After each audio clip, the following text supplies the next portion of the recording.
dans le prochain épisode de Plus belle la vie. Tandis que le retour d'Élodie risque de contrarier les projets de Bastien et Luna, Mousse affirme son autorité. Quant à Karim, il fend l'armure et se confie à Ophélie.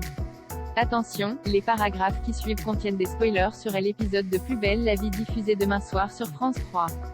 Luna se sent de trop chez les Castel en retrait. Luna assiste aux retrouvailles de la famille Castel. Elle demande ensuite à Myrtha de lui raconter l'inauguration de l'hôtel. Sa mère s'inquiète plutôt de savoir si Bastien compte se remettre avec sa femme. Une fois le week-end passé, Élodie et Juan sont convoqués dans le bureau de Revel. Élodie explique comment ils se sont rencontrés et pourquoi elle a accepté d'écouler de la cocaïne en s'associant à lui. Elle voulait l'argent nécessaire pour racheter le Célestie et réaliser le rêve de son fils aîné.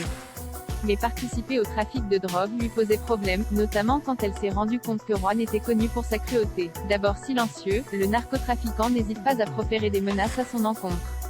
Revel demande à ce qu'il soit évacué de la salle. Il fait ensuite signer à Élodie sa déposition. Pendant ce temps, Akira et Sunali font comprendre à Luna qu'elle n'a plus sa place avec eux.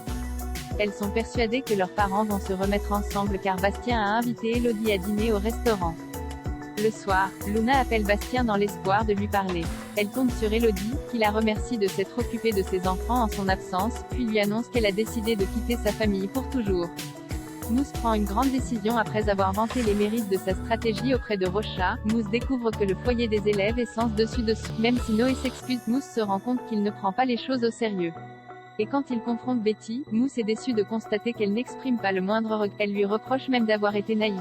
Dégoûté, Mousse se confie à Nathan qui soutient que la seule solution est de punir les élèves pour les cadrer et se faire respecter. De retour dans son bureau, c'est le cœur lourd que Mousse rédige son rapport concernant la faute de Betty. Quand Rocha l'appelle, Mousse déclare que la sanction doit être à la hauteur.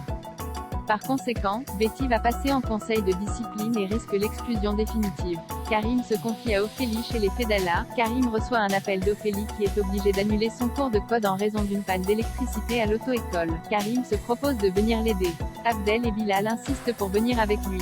Sur place, Karim et Abdel se retrouvent désemparés devant le tableau électrique. Alors qu'ils envisagent de faire appel à un électricien, Bilal trouve la solution. Karim, Abdel et Bilal suivent ensemble un cours de code animé par Ophélie. Les trois hommes se battent pour donner la bonne réponse. Lors d'une question sur des piétons en train de traverser la route, Ophélie nomme l'un des personnages du nom d'Elsa. Karim se renferme aussitôt, puis sort de la salle. À la fin de son cours de conduite avec Ophélie, Karim s'excuse pour son comportement. La monitrice remarque qu'une certaine Elsa tente de le joindre par téléphone.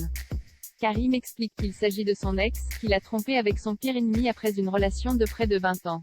Ophélie est touchée qu'il lui fasse suffisamment confiance pour s'ouvrir sur ce sujet et fait preuve de compassion.